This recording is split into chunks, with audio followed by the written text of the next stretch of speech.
Cambodia ട്രിപ്പിൻ്റെ അവസാനത്തെ ഭാഗം കൊച്ചു വർത്താനം പറയാം കേട്ടോ. ഈ യാത്ര ഞാൻ പാക്കേജ് വഴി ബുക്ക് ചെയ്തതല്ല.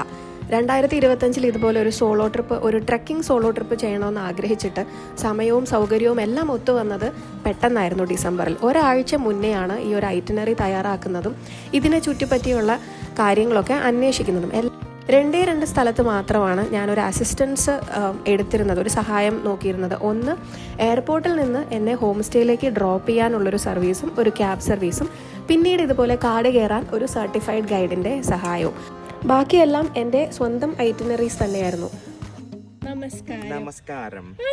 തൂള എന്ന പേരുള്ള ഗൈഡ് എൻ്റെ ഈ മൂക്കിനെ കോംപ്ലിമെൻ്റ് ചെയ്ത് സംസാരിച്ചു. കൂടാതെ ഇന്ത്യൻ ആൾക്കാരുടെ ഫേഷ്യൽ ഫീച്ചേഴ്സ് ഒക്കെ നല്ലതാണ്, ഷാർപ്പാണെന്നൊക്കെ.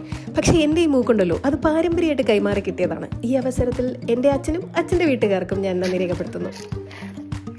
വെക്കേഷൻ മോഡിൽ ഒരു ഫാമിലി ട്രിപ്പ് പ്ലാൻ ചെയ്യുന്നവർക്ക് ഞാൻ ഈ സ്ഥലം, ഈ രാജ്യം സജസ്റ്റ് ചെയ്യില്ല. പക്ഷേ ഒരു ബിസി സ്കെഡ്യൂളിൽ നിന്നും 2 ദിവസം നിങ്ങൾക്ക് എല്ലാം മറന്നൊരു എസ്കേപ്പ് വേണമെങ്കിൽ മാത്രം ഇങ്ങനെ ഒരു ട്രാവൽ നിങ്ങൾക്ക് പ്ലാൻ ചെയ്യാം. പലർക്കും പല രീതിയിലാണ് ഈ എസ്കേപ്പ്. പക്ഷേ എന്നെ പോലെ ട്രാവൽ ചെയ്താൽ മാത്രമേ എസ്കേപ്പ് ചെയ്യാനുള്ളൊരു മൂഡ് വരികയുള്ളൂ എന്നുണ്ടെങ്കിൽ നിങ്ങൾക്ക് ഈ രാജ്യം പ്രിഫർ ചെയ്യാം. Because life is very slow here. പിന്നെ ഇന്ന് ഈ വർഷം അവസാനിക്കുകയാണ്. എല്ലാവരും പുതിയ വർഷത്തിന് വരവേൽക്കാനുള്ള ഒരു പ്രിപ്പറേഷൻസിലാണ്. ഇനി 5 മണിക്കൂറും കൂടി ബാക്കിയുണ്ട്. എല്ലാവർക്കും ഹാപ്പി ന്യൂ ഇയർ.